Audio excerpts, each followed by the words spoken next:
national defense strategy is in the works for Belize. The Ministry of Public Service improves customer service, and Beltraide launches campaign to boost investment. These stories and more tonight on Belize Now. Thanks so much for joining us on this Friday, December 2nd. I'm Charlie Hutchinson. Tuesday, November 29, 2016, marked the date of a very important meeting. Advocates of national security from various areas joined heads at the Belize Coast Guard headquarters for a consultation on national defense strategy development and implementation. Janelle Rodriguez tells us more. Security is not a product but a process, and one huge step in this process for Belize was a consultation aimed at the development and implementation of new defense and security strategies. This consultation was a very intimate and private meeting in which key participants in matters of security brainstormed ideas that would be most beneficial for the invulnerability of the country. Felix Enriquez, CEO in the Ministry of Defense, spoke to us about the importance of the consultation. It's an important consultation for the National Defense and Security Strategy, because in as much as how we who are putting the strategy together have a very good idea of what the problems are where security is concerned, the problems of the security is a lot more complex than what it used to be. And so the Ministry of Defense and the Ministry of Home Affairs must be able to articulate the concerns of the other interest groups. And so while we have consulted with the department heads and some other NGOs and even the CEOs from the various ministries, even just the likes of the judiciary and other parties who are very important to this process. What made this consultation so unique is that it engaged representatives and stakeholders from various interest groups who sat together in order to develop an integrated approach to planning and implementation.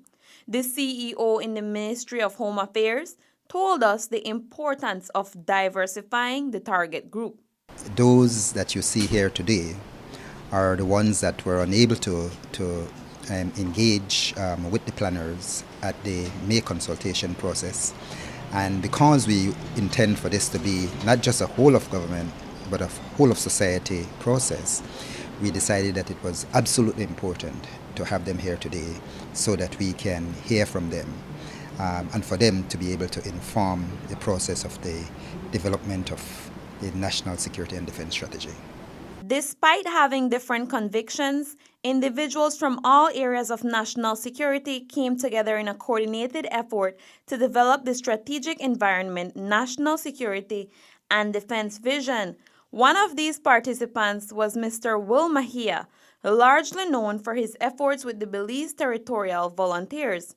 Here's what he had to say about the consultation. I believe this group consultation today was very informative, and I gained more insight of to what is actually taking place on a national level and within the government, like looking after the country's security and participating in the strategy, the development of the national security strategy. And I believe that it is, it is a good thing, because at the end of the day, we are all Belizeans, and it doesn't matter which side of the aisle we sit on, we need to participate because it's one country and one Belize. Very good initiative, and like I said, I believe that, Belizeans across all sectors need to be involved. I'm glad that we got invited, in the fact that we represent like a sector. We are on the ground, we're at the borderlines, and I believe there are other stakeholders, fishermen especially, fishermen in the Barranco area, fishermen in the Monkey River area. I believe that they also will have insights on what is the best strategy. Another key participant in the consultation was a representative from the Belize Chamber of Commerce, Ms. Kay Menzies, who spoke to us about what she gained from the consultation. Where I'm involved in the conversation and learning quite a bit and gaining quite a bit is the aspect involving, they're calling it prosperity. I think it's so much more than that. It's development, everything from quality of life issues, food safety, food security, all the way up through innovations for economic development. And of course, as I mentioned, the rule of law aspects, including the judiciary and law enforcement. In other words, the holistic development of the country itself that allows us to be, as people, feel secure and feel comfortable in our lives and feel like ambition leads to success. I like the approach of getting all the stakeholder inputs, and we've been providing a lot of input in there. But the way that it's been, the process has gone from, in terms of developing the process and so on, I don't think that we can say that there's anything missing from it, but what we've been doing in there is actually fleshing out certain aspects of it. Like, for example, one discussion we had just now about food safety and food security was the cost of food, and looking at how much nutritious food is actually more expensive than unhealthy food, and finding ways to turn that around. It's not something you would normally find yourself discussing in a security strategy, but it is critical to the development of our people. So it's a good discussion today. Were the goals of the consultation accomplished? Here's what some of the key participants had to say. There is so much that we achieved from the brief consultation that we have had. We have a wide cross-sections of participants who brings a wealth of knowledge and information, some that we have thought of and some that we did not think about prior to today's consultation. This certainly will help to enrich the process. This certainly will help to have a product that will not be one that will be a good document to read, but one hopefully that we'll be able to use to inform our processes and to ensure that we can move the defense and security issues in the right direction. For Belize Now, I am Janelle Rodriguez. Customer service. It either boosts or breaks your business, and the Ministry of Public Service wants to ensure that the latter doesn't come about for the government of Belize.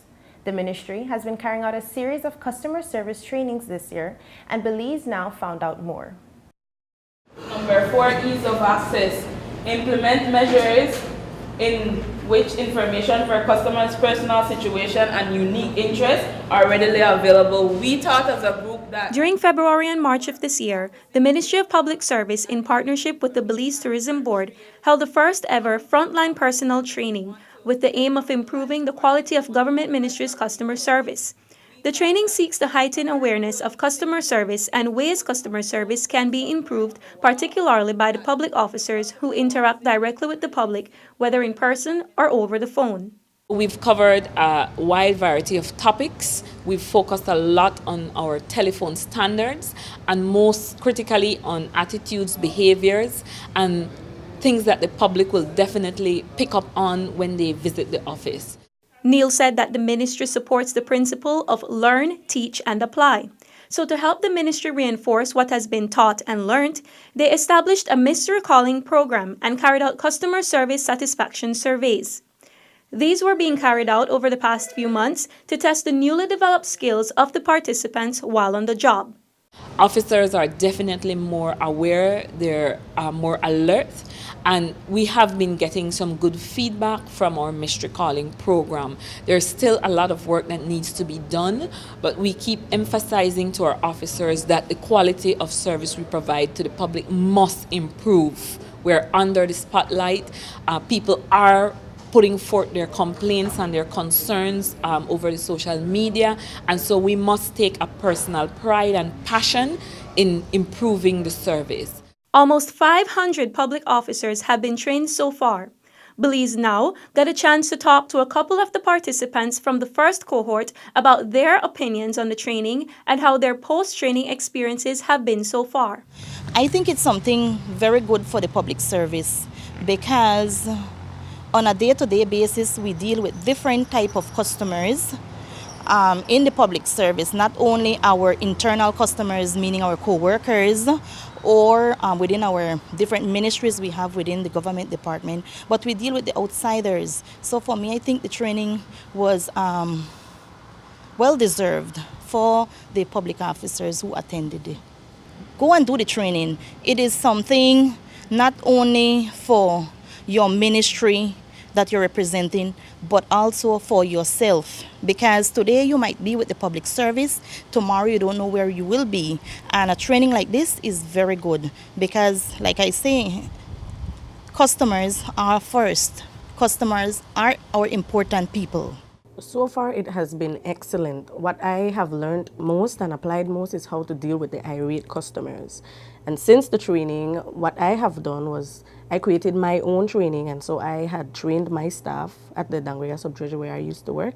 And coming here at the public service, I got the opportunity to be a facilitator in the last cohort. They taught us how to deal with irate customers. What I have taken from that in going into private sectors is how not to become an irate customer. So it has helped me to be more calm in dealing with difficult situations. The public officers in the ministries aren't the only ones getting in on the customer service and public relations improvement opportunity. The Ministry of Local Government has been partnering with the Ministry of Public Service to work with the city and town councils on their own frontline personnel development. We have done training in revenue collection and revenue enhancement. We have done training in valuation, and now we're embarking on customer service and public relations. As you may know, one of the biggest concerns for the general public service is the complaints from the people we provide service to about the kinds of services and the kinds of service we provide.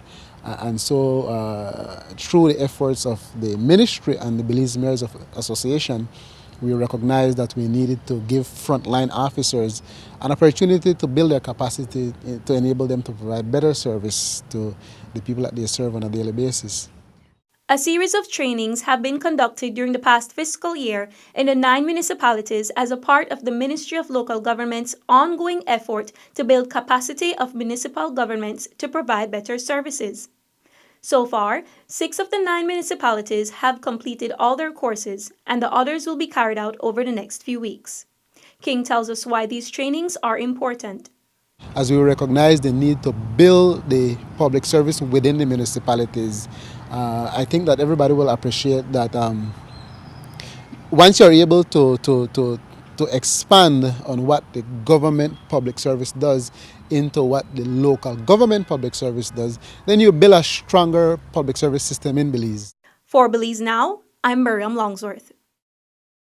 Up next, more news stories. Stay with us.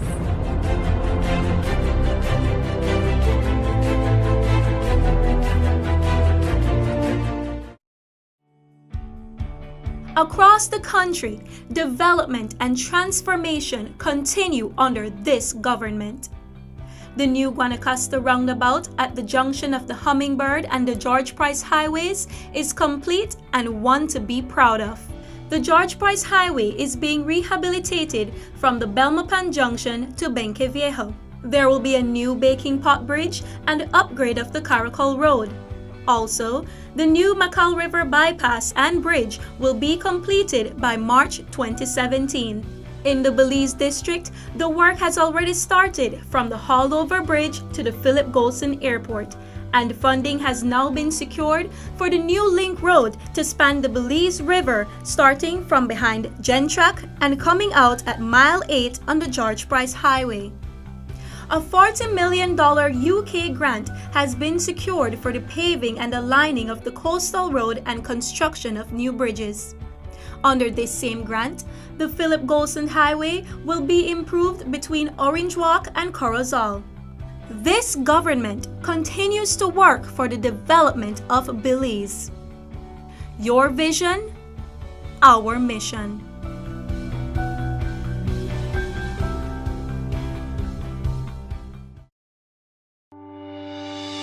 Government investment in sporting and recreational facilities countrywide continues under the Belize Infrastructure Limited.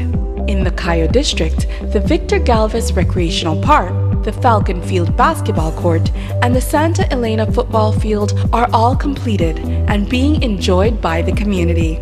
The Benque Viejo Marshallek Football Stadium is under construction and residents are eagerly anticipating its completion. In Dangriga, the upgrading of the Carl Ramos football field is complete and ready for matches. while the construction of the Dangriga Indoor Court and Multipurpose Facility is well underway. In Punta Gorda, the residents are already enjoying the upgraded Toledo Union football field, while the PG Indoor Court and Multipurpose Facility is progressing on schedule. The government is committed to building vibrant communities. Your vision, our mission, the government of Belize.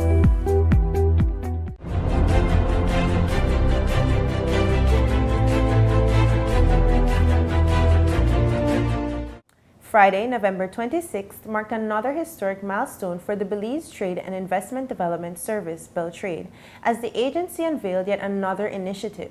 Our Belize Now team was on hand for the launch. Janelle Mencias has more. The Belize Investment Portfolio Campaign was officially launched on Friday, November 25th at the Radisson Fort George Hotel. Supported by the Ministry of Economic Development, Petroleum, Investment, Trade and Commerce, Connect Americas of the Inter-American Development Bank IDB, and the Caribbean Association of Investment Promotion Agencies CIPA. The campaign is expected to foster the development of a national portfolio to fast-track investment generation efforts, both local and foreign, through targeted matchmaking of prepackaged investment concepts and projects.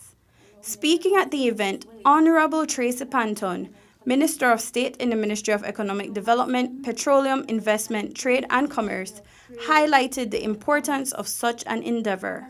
As we embark on a more aggressive and proactive approach to attracting direct foreign investments to Belize and also local investments alike via this campaign, it is important to reiterate my government's commitment to positively impacting our social, economic outlook for Belize.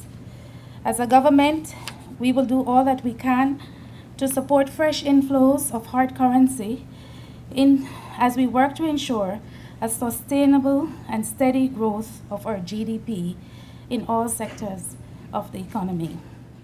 The campaign is expected to support selected investment concepts submitted by key public sector government ministries and stakeholders into actionable business cases aligned with national development priorities.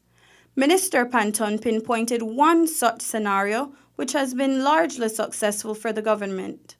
A few years ago, the government of Belize made a strategic decision to make tourism a national priority. As a result, the public sector and tourism industry stakeholders agreed on a targeted, focused program to developing our tourism economy. The outcome of this public-private sector collaboration has been remarkable. Belize has seen unprecedented investments and has recorded exponential, consecutive growth in both the overnight and cruise sectors over a span of 15 years and counting. With the National Sustainable Tourism Master Plan now in play, and Belize becoming a household name on the global stage, we anticipate that this trajectory will continue in the foreseeable future. The industry has secured a balance between domestic and foreign investments. Through key supporters, collaborators, and various regional platforms such as CIPA and Connect Americas, the campaign will also endeavor to support qualified private sector investment projects seeking financing and/or investment partners by promoting and matchmaking these shovel-ready business opportunities. Mr. Jose Manuel Ruiz, Chief of Operations at IDB, spoke of the support offered through IDB's Connect Americas initiative. We are very delighted and encouraged to know that the business network Connect Americas is being actively utilized in Belize, starting with Beltraide's launch of the Belize Investment Portfolio Campaign, which we are celebrating today. Connect Americas is the Latin American and Caribbean region's first network for businesses in the Americas. This initiative was spearheaded by the IDB and created with the support of strategic partners like Google, DHL, Visa, Brian mentioned Alibaba and others. The platform is free, open access and easy to use tool that allows small to medium enterprises and entrepreneurs to connect with potential clients, suppliers, partners, and investors. Take online courses and trainings about international trade and research financing options for expanding business within the region and all over the world. Priority investment sectors include tourism and leisure, agribusiness and agro-processing, fisheries and aquaculture, offshore outsourcing, sustainable energy, light manufacturing, and logistics. The launch also included investment concept presentations from the Ministries of Agriculture, Energy, Tourism, and Civil Aviation. For Belize Now, I am Janelle Mencias. Belize's National Investment Promotion Agency, IPA, Beltraide, through its technical unit, Belize Invest, will execute the campaign. For more information on Belize Investment Portfolio, visit www.belizeinvest.org.bz/investment portfolio. Coconuts are a significant part of Indonesian life. Used a lot in their craft and furniture making, construction of houses, and in their food, the Ministry of Foreign Affairs and the Belize City Council partnered with the Embassy of Indonesia to host a cooking presentation that featured Indonesian cuisines, all made with coconut products. Miriam Longsworth was at the event, and she tells us why this was significant for the Belize City Council. A Taste of Indonesia should have been called Cooking with Coconuts because that's exactly what happened on November 26th when officials from the Embassy of Indonesia hosted a cooking presentation in Belize City. The room was filled with the aroma of native Indonesian delicacies, but it wasn't an Indonesian celebration. Marilyn Ordonez of the Belize City Council said that the local economic development unit of the council is working on ways to capitalize on the coconut product as a part of their branding campaign to give Belize City a new look. The Indonesian government has come to Belize to show us some other use that we can make of the coconut product. And I think it's very interesting that we're exposed to other ways of using the product, because one of the things that we want to do with our brand is to develop Belize City as a tourist destination. And to get that done, the Belize City Council has embarked on a branding campaign to promote the new image of the old capital. The logo will be colorful coconut palms with the tagline, "Savor the flavor, feel the energy." Ordonez explained that the coconut was chosen because it's a product that's widely used in Belize and by almost every cultural group in the country, and especially for food, which the City Council wants to focus on in their campaign. So we want to promote Belize City.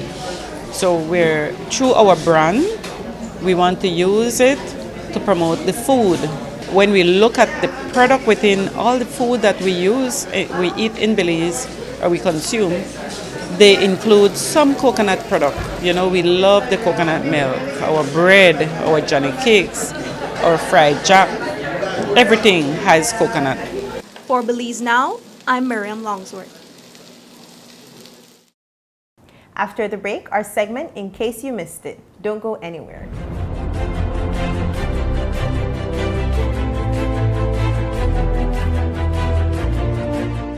Notice the residents of rural communities in Orinjoak and Corozal districts.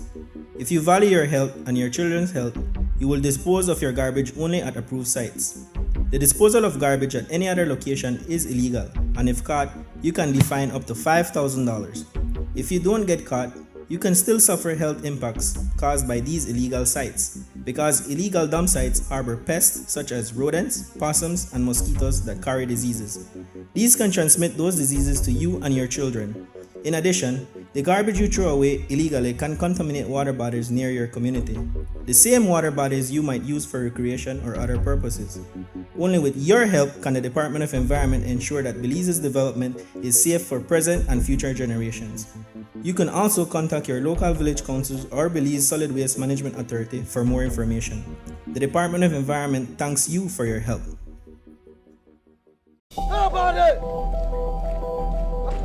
7 days a week, 24 hours a day, always on the alert.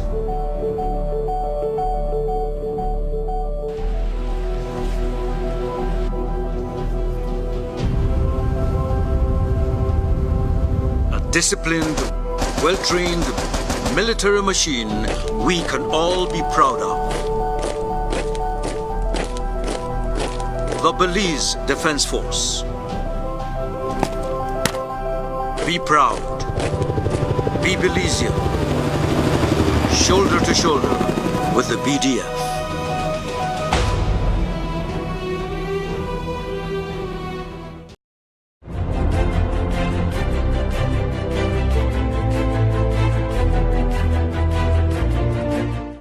The Women's Department, in collaboration with the Special Envoy for Women and Children, launched its 16 Days of Activism campaign for violence against women and children. In an effort to move the issue outside of the private sphere, Mrs. Kim Simplice Barrow urges victims to break the silence on gender-based violence. I think a lot of times we remain silent because it's easier, because we're ashamed, because we don't want to talk about it. And so our call today was, no, let's talk about it. Call out your neighbor, call them out, report them, make that report, and to our women, we encourage them to make that report, to leave the situation.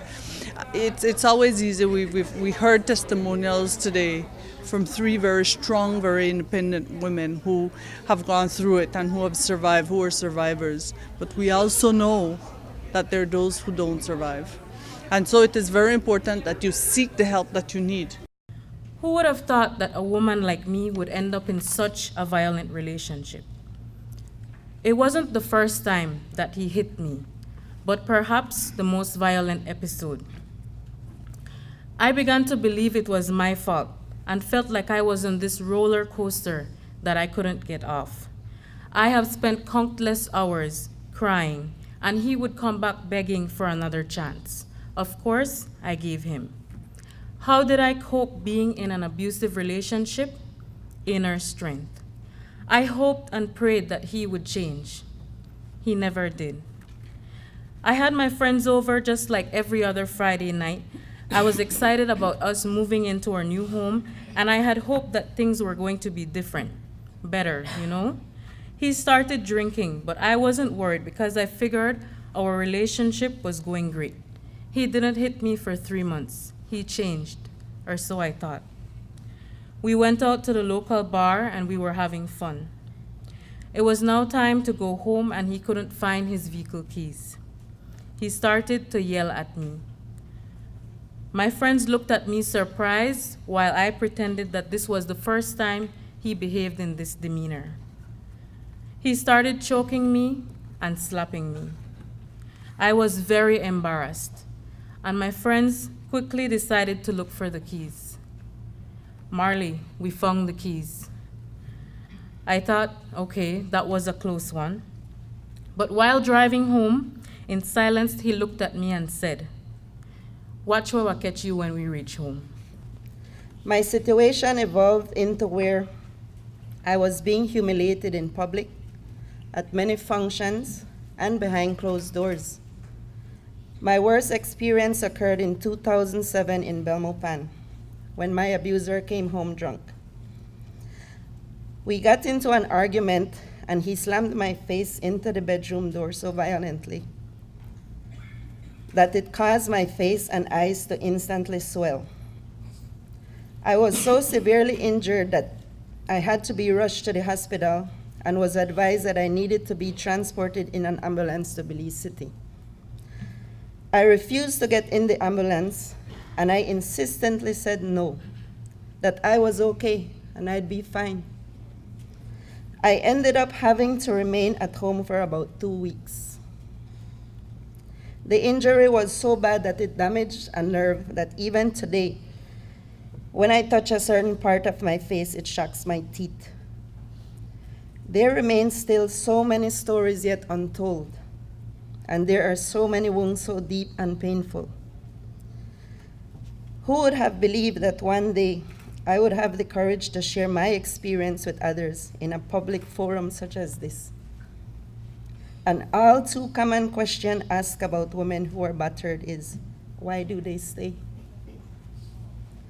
The question itself takes the focus off the real question, which is, why does this happen? I remember the first day that I was slapped. It was pretty hard. And I remember it clearly. I could feel the imprint on my face still because I had never been hit before in my life. But still, I did nothing. And so it progressed until one day I couldn't go to work. I called in sick because I didn't know how to cover up the black eye I had gotten the night before. I think of myself in terms of a beautiful vase left on a shelf that fell and broke into many pieces. You take that vase and you super glue it back together and you fit all the pieces. It's stronger, but it's never the same. Cubans around the world are mourning this week as revolutionary Fidel Castro died on Saturday, November 26 at age 90. Known worldwide for orchestrating the Cuban Revolution and a controversial legacy, Castro was head of state in Cuba, a position he held for almost 50 years until 2008 when he became seriously ill. In a message of condolence to President Raul Castro, brother of late Fidel Castro, Prime Minister of Belize, Right Honorable Dean Barrow said, quote, "As a leader bestriding history, Fidel proved in unending ways his love for the Cuban people and all people, especially those suffering from injustice or neglect. His leadership of Cuba was one replete with sacrifices made by your nation, whether in pursuit of its own sovereignty or the liberation of Southern Africa, or in the saving of hundreds of thousands of lives around the world by copious humanitarian aid, or in the everyday work of the Cuban Medical Brigade, or in the education outreach to so many from literacy to the postgraduate level. Because of the fraternity and self-sacrifice deployed by Fidel in Cuba, the people of Nuestra America and the globe owe an unpayable debt to the Commander-in-Chief." And that's it for this edition of Belize Now. Thanks for tuning in. If you want to provide feedback or send in your comments, please feel free to email us at info@pressoffice.gov.bz or visit our Facebook page and let us know what you think. We look forward to hearing from you. Have a great week. Until next time.